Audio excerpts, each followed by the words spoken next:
জীবনের হিসাবটা বড়ই অদ্ভুত। যা পেয়েছি তা কখনোই যথেষ্ট লাগে না, আর যা পাইনি সেটাই মন চায় বারবার।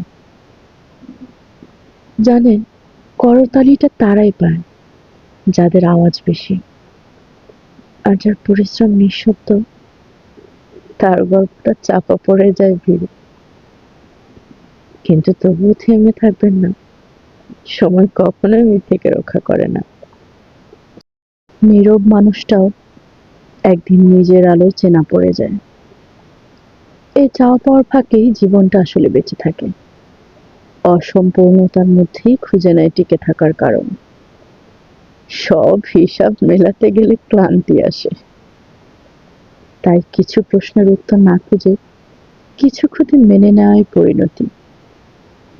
দিন শেষে আমরা সবাই বুঝে যাই, সব না পাওয়া আসলে ক্ষতি নয়, কিছু না পাওয়াই আসলে মুক্তি।